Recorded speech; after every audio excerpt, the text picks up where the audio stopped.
Assalamualaikum everyone, welcome to my channel microbiology with Huriya Khan. एक बार दोबारा से आप लोगों का वेलकम है मेरी वीडियो में। तो मैंने जो फर्स्ट पार्ट 2 इसका बनाया था वो मैंने कहाँ छोड़ा था, वहाँ मैंने जो है आपको उसमें लैक्टोज़ की एब्सेंस बताई थी कि अगर लैक्टोज़ प्रेजेंट नहीं होगा तो ऑपेरॉन किस तरह से वर्क करेगा। ठीक है, और मेरी लर्निंग ऑब्जेक्ट क्या थे वो भी मैं आपको दोबारा से रिपीट कर देती हूँ। जो मेरे लर्निंग ऑब्जेक्ट थे वो कौन कौन से थे। What is operon, difference between prokaryotic and eukaryotic gene expression. उसके बाद था what is lac operon, structural genes of lac operon regulation, how it works, fate of lac operon is presence of glucose, lac operon mutation. तो मैंने जो अपनी first video में cover किए थे वो फर्स्ट पॉइंट कवर किया था, सेकंड पॉइंट कवर किया था और थर्ड भी समहाउ मैंने आपको बता दिया था। तो आज जो मैं आपको बताने जा रही हूँ वो ये है लैक्टोज अगर प्रेजेंट होगा तो ऑपेरॉन किस तरह से काम करेगा। तो ये डायग्राम के थ्रू मैंने आपको समझाने की कोशिश की है। ये हमारे पास वही डीएनए है पूरा। ये क्या है, ये इनहिबिटर है। ठीक है, इनहिबिटर है, ये प्रोमोटर साइट है और ये ऑपरेटर साइट है। और यहाँ पर वही सारे जीन्स आ जाएंगे हमारे पास। कौन कौन से थे ऊपर जो हमारे कंट्रोल जीन वो स्ट्रक्चरल जीन्स है, कौन कौन से थे वो लैक जेड, लैक वाई और लैक ए। ठीक है, तो ये तीनों स्ट्रक्चर जीन्स भी यहाँ मौजूद हैं। अब ये होता क्या है कि अगर लैक्टोज प्रेजेंट होता है यहाँ पर, ठीक है, अगर लैक्टोज यहाँ पर प्रेजेंट होगा तो क्या होगा, यहाँ ये जो है इनहिबिटर क्या करेगा, यहाँ पर ये लैक्टोज यहाँ पर आएगा। पहले यहाँ पर रिप्रेसर प्रोटीन वैसे ही बनेगा। ठीक है, रिप्रेसर प्रोटीन जैसे ऊपर बना था वैसे ही बनेगा, लेकिन यहाँ पर ये इनएक्टिव फॉर्म में होगा, एक्टिवेट नहीं होगा। इसके साथ जाके बाइंड तो करेगा, लेकिन जैसे ही यहाँ पर लैक्टोज आएगा, ठीक है, लैक्टोज क्या करेगा, अपनी फॉर्म को थोड़ा सा चेंज कर लेगा। ठीक है, यहाँ पर है एक मॉलिक्यूल है जिसका नाम है एलोलैक्टोज। तो ये एलोलैक्टोज बन जाएगा। लैक्टोज क्या बन जाएगा, एलोलैक्टोज बन जाएगा। तो एलोलैक्टोज और लैक्टोज में ज़्यादातर डिफरेंट नहीं होता उसकी शेप में, वो जो है सेम ही होते हैं एक तरह से। तो ये क्या करेगा, ये एलोलैक्टोज बन के इंड्यूसर फॉर्म में ये आकर ऑपरेटर के साथ अटैच्ड हो जाएगा। ठीक है, अटैच होने के बाद अब यहाँ पर ये जब अटैच हो गया यहाँ पर, फिर यहाँ पे आरएनए पॉलीमरेज आके भी यहाँ पे बाइंड करेगा। ठीक है, तो यहाँ पर जब ये आरएनए पॉलीमरेज आके बाइंड कर गया, ठीक है, आरएनए पॉलीमरेज आके बाइंड करा और यहाँ पर ये ऑपरेटर के साथ हमारे पास एलो लैक्टोज आके अटैच हो गया। तो जब ये अटैच होगा, जो आगे वाले हैं लेक जेड है, लेक वाई है और लेक ए है, ये तीनों भी एक्टिवेट हो जाएंगे। जब ये एक्टिवेट हो जाएंगे इन कंट्रोल रीजन में जो है प्रोमोटर और ऑपरेटर इसको एक्टिवेट कर देंगे। तो ये जब एक्टिवेट हो जाएंगे तो यहाँ पर क्या होगी, ट्रांसक्रिप्शन होगी। जाहिर सी बात है, अब ऑपेरॉन क्या हो गया है, ऑन हो गया है। ऑपरेटर यहाँ पर ऑन हो गया है क्योंकि यहाँ पर इसको सिग्नल मिल गए हैं। सिग्नल किसने दिए हैं, एलोलैक्टोज ने आके।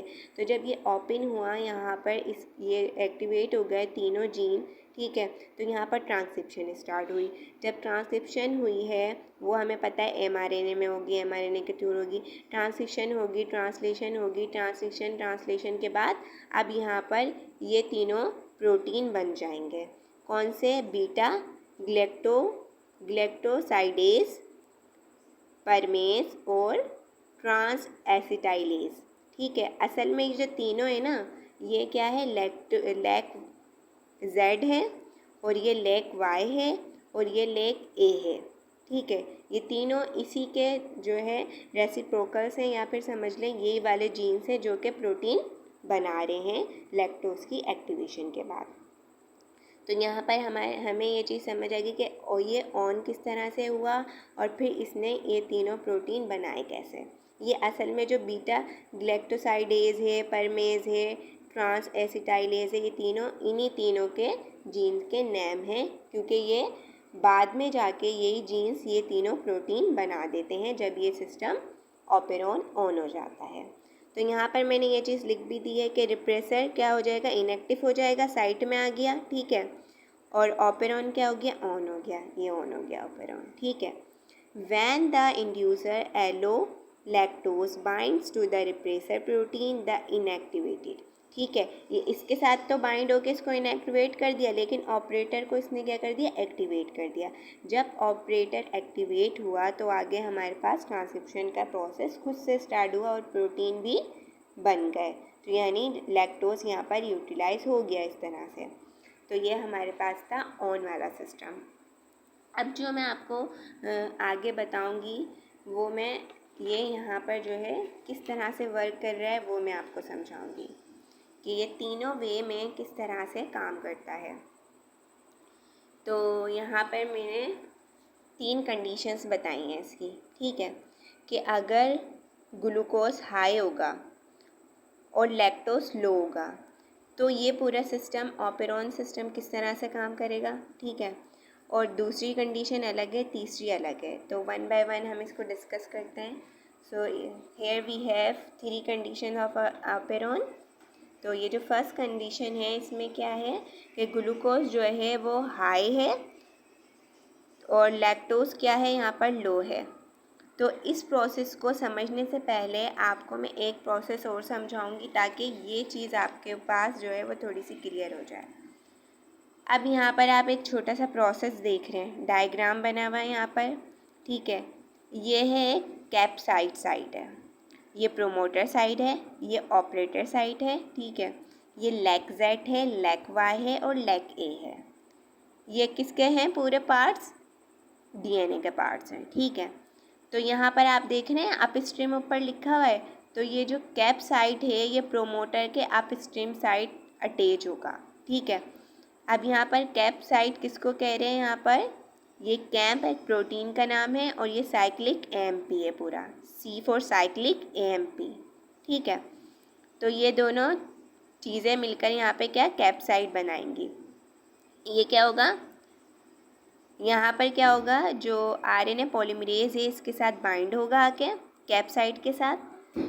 इसके साथ बाइंड होने के बाद ये प्रोमोटर रीजन आ गया, तो ये इसके साथ यहाँ पे RNA पॉलीमरेज यहाँ से आकर इसके साथ जो है वो अटैच हो गया। अटैच होने के बाद इसने क्या करा, यहाँ पर जो है वो यहाँ पर इसको कोई भी जो है एक्टिव साइट, यहाँ पर जो है उसको कोई भी एक्टिव साइट जो है वो नहीं मिली। तो यहाँ पर रिप्रेसर जो है वो ब्लॉक हो जाएगा। किस वजह से रिप्रेसर ब्लॉक हुआ है, क्योंकि यहाँ पर ये जो कैम्प है, ये जो कैम्प है यानी कैम्प एक प्रोटीन, दूसरा साइक्लिक AMP, इन दोनों ने मिलकर यहाँ पर क्या कर लिया है,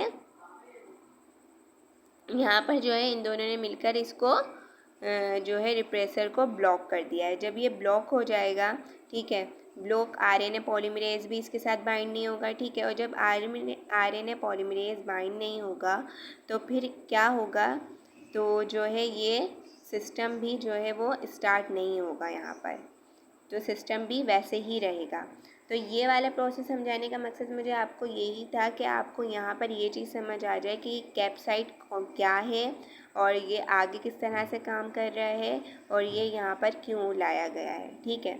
असल में इसका कोई इतना वर्क नहीं होता, ये सिर्फ जो है इस प्रोसेस को स्पीड अप करने के लिए इन केस ऑफ ग्लूकोज आता है। यानी कि अगर ग्लूकोज होगा ना तो ये साइक्लिक AMP भी आएगा और ये कैम्प प्रोटीन आएगा। अगर ग्लूकोज नहीं होगा, सिर्फ लैक्टोज होगा तो ये सब की इसकी नीड नहीं होगी।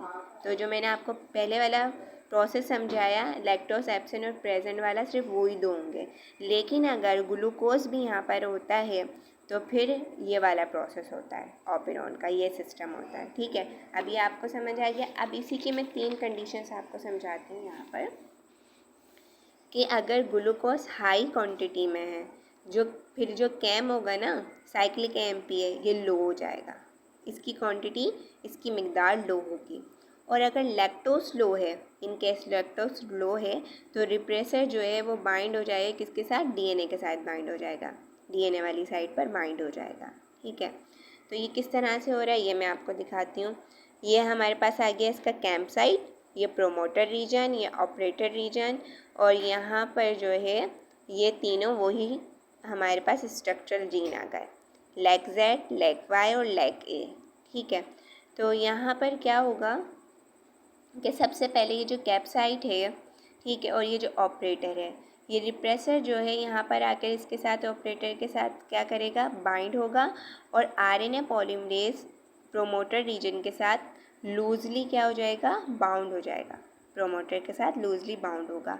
तो जब ये के साथ बाउंड हो जाएगा और ऑपरेटर में रिप्रेसर जो है आके अटैच हो जाएगा। ठीक है, यहाँ पर लैक्टोज़ की मिकदार बहुत कम है, तो यानी लैक्टोज़ ना होने के बराबर है। इसका मतलब ऑपरेंड जो है वो ऑफ ही रहेगा, ऑन नहीं होगा, भले यहाँ पे कैप्साइड मौजूद हो, भले यहाँ पे जो है ग्लूकोज हाई कंसंट्रेशन में हो, ये यहाँ पर आके यूटिलाइज तो हो रहा है आरएनए पॉलीमरेज के थ्रू, लूजली अटैच भी हो रहा है, लेकिन जो ऑपेरॉन का सिस्टम है वो लैक्टोज से ही ऑन और ऑफ होगा। ठीक है, तो जब यहाँ पर लैक्टोज बहुत कम मिकदार में, तो ये ऑन होगा ही नहीं, तो ये सिस्टम क्या हो जाएगा, ऑफ हो जाएगा। तो यहाँ पर ट्रांसक्रिप्शन होगी तो, लेकिन बहुत कम मिकदार में होगी, वो भी किस वजह से होगी, सिर्फ इधर ही इधर वाले पोर्शन में होगी, वो भी इसकी वजह से हो रही है। किसकी वजह से हो रही है, ग्लूकोज की वजह से हो रही है, कैप्साइड जो साइड है इसकी वजह से हो रही है। ठीक है, तो यहाँ पर बहुत कम मिकदार में जो है वो ट्रांसक्रिप्शन होगी। ये एक इसलिए मैंने यहाँ पे लिखा हुआ है इनफ्रीक्वेंट ट्रांसक्रिप्शन, यानी अगर होगी भी तो बहुत कम लेवल में होगी। अब जो ये दूसरा वाला केस है, इसमें क्या है कि ग्लूकोज हाई है, जाहिर सी बात है जब ग्लूकोज की कंसंट्रेशन हाई होगी तो साइक्लिक एएमपी जो है वो लो हो जाएगा, लो होगा। ठीक है, तो यहाँ पर जो है लैक्टोज हाई है, लैक्टोज हाई होने का मतलब क्या है, रिप्रेसर रिमूव होगा, क्योंकि रिप्रेसर की जगह कौन आके बाइंड हो जाएगा, एलो लैक्टोज, यानी कि लैक्टोज का रेसिप्रोकल, यानी कि उसके जैसा ही एक मॉलिक्यूल। तो यहाँ पर जो है कैप्साइड क्या, इसका कोई काम नहीं रहेगा, मतलब कि अगर यहाँ पे आरएनए पॉलीमरेज आके बाइंड भी हो रहा है, ठीक है, तो यहाँ पर रिप्रेसर प्रोटीन तो वैसे ही बाइंड नहीं होगा, क्योंकि यहाँ पर लैक्टोज़ की मिकदार ज़्यादा है, उसकी क्वांटिटी ज़्यादा है, तो यहाँ पर एलो लैक्टोज आके बाइंड करेगा ऑपरेटर के साथ और ये ऑपरेंट सिस्टम ऑन होगा, और जो आगे वाले जीन्स हैं, स्ट्रक्चरल जीन्स हैं, ये प्रोटीन बनाना स्टार्ट कर देंगे। ठीक है, तो ये जो रिप्रेसर है वो अपनी असल पहले वाली हालत में आ जाएगा, यानी कि इंड्यूसर रिप्रेसर कॉम्प्लेक्स बना लेगा और साइट में हो जाएगा इससे डिटेच होने के बाद, जब ये जो है एलोलैक्टोज ऑपरेटर के साथ अटैच हो जाएगा। तो ये यहाँ पर आरएनए पॉलीमरेज जो है बाउंड तो होगा, लेकिन लूजली बाउंड होगा, लूजली भी बाउंड सिर्फ इसकी कैप्साइड की वजह से हो रहा है। ठीक है, तो यहाँ पर भी इसकी लूजली बाउंड होने की वजह से ये प्रोसेस होगा तो ऑपरेंड भी ऑन होगा, लेकिन यहाँ पर भी ये बहुत ही कम मिकदार में होगा, यानी कि इनफ्रीक्वेंट ट्रांसक्रिप्शन होगी। इसमें भी ट्रांसक्रिप्शन होगी, लेकिन इतनी ज़्यादा नहीं होगी, लो होगी, लेकिन ऑपेरॉन यहाँ पर ऑन होगा, जबकि ऊपर वाले में क्या था, ऑफ था। अब आते हैं हमारे पास तीसरा सिस्टम। तो तीसरे सिस्टम में यहाँ पर ग्लूकोज का लेवल लो है। ठीक है, लो होने का मकसद क्या है, साइक्लिक एएमपी हाई है, अगर ग्लूकोज लो होगी तो साइक्लिक एएमपी हमें पता है हाई होगा। ठीक है, तो लो, और यहाँ पर लैक्टोज भी हाई कंसंट्रेशन में, इसका मतलब रिप्रेसर यहाँ से भी रिमूव्ड हो जाएगा, क्योंकि रिप्रेसर की जगह कौन आके बाइंड कर देगा ऑपरेटर में, लैक्टोज, यानी कि एलो लैक्टोज। तो यहाँ पर भी रिप्रेसर का कोई काम नहीं रहेगा, तो इसलिए मैंने इस पर क्रॉस लगाया हुआ है। तो ये कैप्साइड वाला पोर्शन आ गया, ये प्रोमोटर और ये ऑपरेटर। तो यहाँ पर क्या होगा, जो आरएनए पॉलीमरेज है वो बाउंड होगा, लेकिन क्या होगा, टाइटली होगा, प्रोमोटर के साथ ये टाइटली बाउंड होगा। क्यों ये टाइटली बाउंड हो रहा है, क्योंकि यहाँ पे ग्लूकोज की कंसंट्रेशन कम है और साइक्लिक एएमपी हाई है। तो इसका मतलब ये जो कैप्साइड है ये अपना रोल अच्छे से प्ले कर सकेगा और प्रोमोटर रीजन पे आरएनए पॉलीमरेज टाइटली बाउंड हो जाएगा, और यहाँ पर रिप्रेसर क्या हो जाएगा, इससे डिटेच होगा, हट जाएगा। ठीक है, इनएक्टिव फॉर्म में हो जाएगा, और इसके साथ कौन अटैच हो जाएगा, जाके लेक, यानी कि एलोलैक्टोज। और जब एलोलैक्टोज यहाँ पे अटैच होगा तो इसका मतलब ऑपेरॉन ऑन हो गया है, ऑपेरॉन ऑन हो गया। अब ये दोनों साइड बहुत अच्छे से काम कर रहे हैं, तो ये जो जीन है बहुत तेज़ी के साथ ट्रांसक्रिप्शन होगी, यानी कि बहुत तेज़ी के साथ प्रोटीन्स बनेंगे।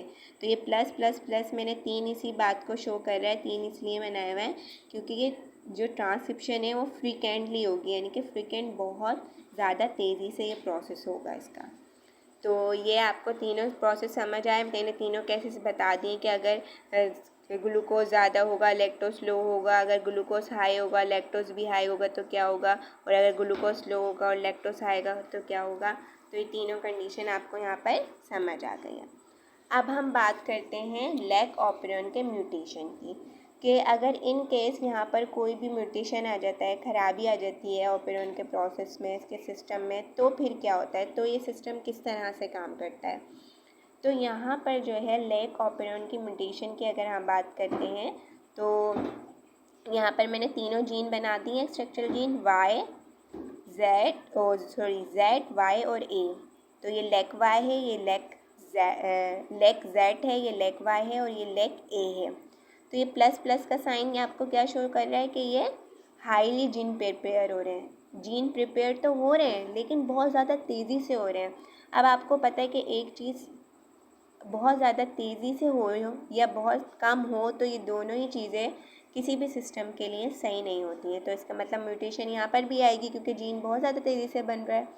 और नीचे वाले में आप देख रहे हो, अगर आपको लेक जेड पर, लेक वाई पर, लेक ए पे माइनस माइनस का साइन नज़र आए, इट्स मीन यहाँ पर जीन प्रिपेयर नहीं हो रहे, तो भी म्यूटेशन आ गई। हमें पता चल जाएगा कि यहाँ पर भी म्यूटेशन हो चुकी है।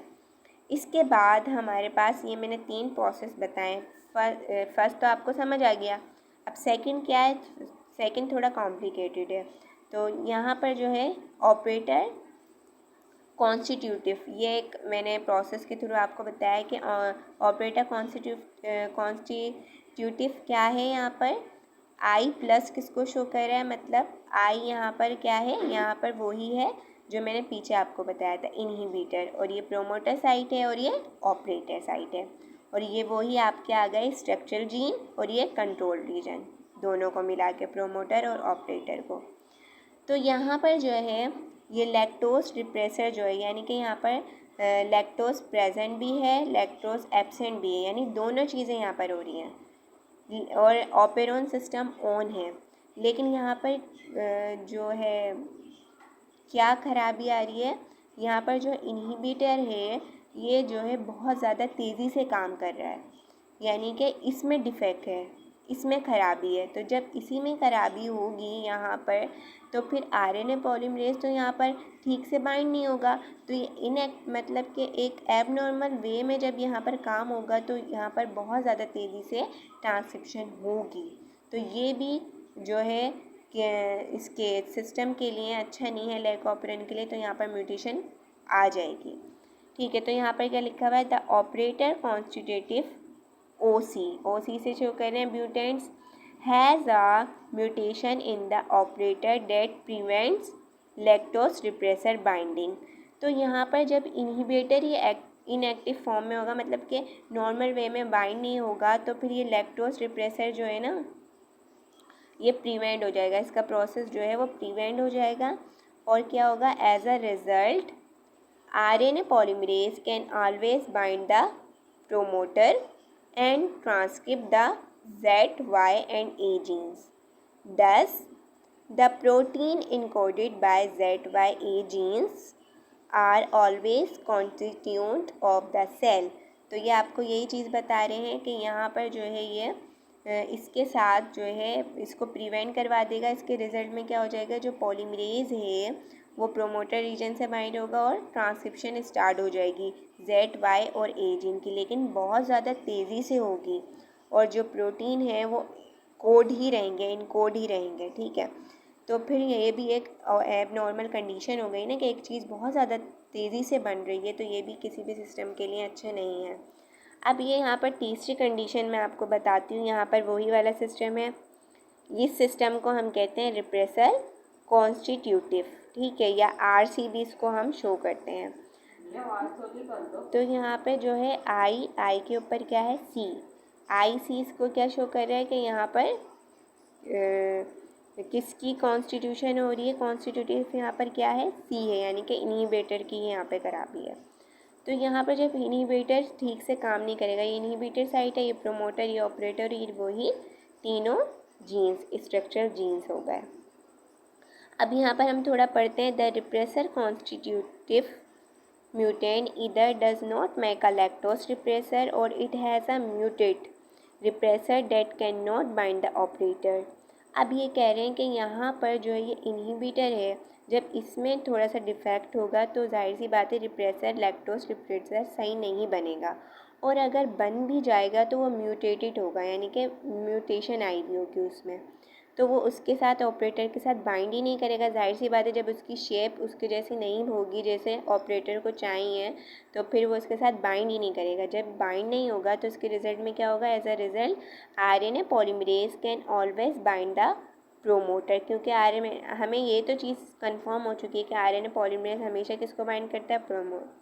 प्रोमोटर साइट को। And transcript the ZYA genes, और किसको ट्रांसक्रिप्ट करवाता है? ZYA जीन्स को। Thus the protein encoded by the ZY genes are always a constituent of the cell। तो वही चीज़ यहाँ पे बता रही हैं, यहाँ पर भी लैक्टोज प्रेजेंट भी है और एब्सेंट भी है, यानी कि लैक्टोज है भी और लैक्टोज नहीं भी है। तो दोनों उसमें क्या हो जाएगा? ये ऑपेरॉन जो है, ऑपेरॉन तो ऑन है लेकिन यहाँ पर म्यूटेशन आने की वजह से ये इसके साथ बाइंड नहीं हो रहा है, तो जो प्रोसेस होना चाहिए वो नॉर्मल वे में नहीं हो रहा है, तो यहाँ पर ये इस तरह से म्यूटेशन आ गई। अब हमारे पास जो लास्ट प्रोसेस यहाँ पर आता है म्यूटेशन का, वो आता है super repressor system. Super repressor system में क्या होता है कि वही यहाँ पर क्या हो जाएगा? IS किसको शो कर रहा है? सुपर रिप्रेसर को शो कर रहा है। तो IS ये inhibitor site, promoter site, operator site, और ये वही ZYA जीन आ गए, स्ट्रक्चरल जीन्स आ गए। अब इसमें होगा क्या? यहाँ पर ये नॉर्मल वे में यहाँ पर इनहिबिटर आया, इनहिबिटर जो है यहाँ पर क्या करेगा? ये यहाँ पर हम इसको थोड़ा सा पढ़ेंगे ताकि आपको इजीली और समझ आ जाए। The super repressor mutant has a mutated lactose repressor that doesn't यानी does not fall off the operator even when lactose is present. As a result, RNA polymerase can never bind to begin transcription even when lactose is present. अब 2 बार यही चीज़ें बताई मैं आपको कह रहे हैं कि अगर जो है यहाँ पर जो है इसके साथ यहीं पर ही खराबी आ गई, ठीक है, ये रिप्रेसर में ही खराबी आ गई, जो लैक्टोज रिप्रेसर है यहाँ पर ही खराबी आ गई, तो ये इसके साथ नॉर्मल वे में बाइंड नहीं होगा। जब ये इसके साथ बाइंड नहीं होगा और जो है RNA पॉलीमरेज है वो भी जो है फिर ट्रांसक्रिप्शन स्टार्ट नहीं करेगा, ट्रांसक्रिप्शन स्टार्ट नहीं होगी, भले यहाँ पर लैक्टोज प्रेजेंट भी हो लेकिन वो नॉर्मल वे में आगे तक नहीं आया है, खराबी यहीं से स्टार्ट हुई है, इनहिबिटर से स्टार्ट हुई है। तो प्रोमोटर रीजन पे हमें पता है हमेशा RNA पॉलीमरेज मौजूद होता है, लेकिन इसको ये जो है नॉर्मल वे में लैक्टोज नहीं मिला है। तो जब लैक्टोज रिप्रेसर इसको नॉर्मल वे में नहीं मिलेगा तो ऑपरेटर भी नॉर्मल वे में काम नहीं करेगा, जिसकी वजह से ये ऑफ़ हो जाएगा। जब ये सिस्टम ऑपेरॉन ऑफ होगा तो जाहिर सी बात है जब ये ऑफ़ हो जाएगा तो जो ट्रांसक्रिप्शन है वो भी स्टार्ट नहीं होगी, ट्रांसक्रिप्शन भी नहीं होगी और आगे प्रोटीन भी नहीं बनेंगे। तो ये क्या कहलाता है? ये सुपर रिप्रेसर सिस्टम होता है कि जहाँ पर बहुत ही ज़्यादा ख़राबी आ जाती है कि ये पूरा लैक्टोज रिप्रेसर ही ख़राब हो गया। तो ये मैंने 3 तरह की आपको म्यूटेशन बताई। तो ये आज का जो मेरा लेक्चर था वो आपको सिर्फ पार्ट 2 लेक्चर था लैकोपेरॉन का, और सिर्फ यही बताना था मेरा मकसद ताकि आप इसको इजीली अंडरस्टैंड कर सकें। आपको कोई भी इससे रिलेटेड क्वेश्चन हो या आपको समझ नहीं आए कोई भी यहाँ पर कोई सा भी सिस्टम जिसमें आपको डिफ़िकल्टी हो, तो आप जो है मुझसे कमेंट बॉक्स में आकर पूछ सकते हैं। और कोई भी तरह का आपके माइंड में क्वेश्चन आ रहा हो इससे रिलेटेड, या कोई सिस्टम समझ नहीं आ रहा है या कोई स्पेलिंग वगैरह का राइटिंग इशू है, तो आप मुझसे कमेंट बॉक्स में जो है वो क्वेश्चन कर सकते हैं। Thanks for watching. If you like my video, if you like my channel, please subscribe my channel. If you like my video, so please like and share if you like it. So again thanks for watching। अल्लाह हाफ़िज़। इंशाल्लाह मैं अपनी next video में मिलूँगी आपको एक नए process के साथ, जिसमें इंशाल्लाह मैं आपको DNA रिप्लिकेशन का पूरा प्रोसेस फाइनली बता दूँगी। Thank you so much.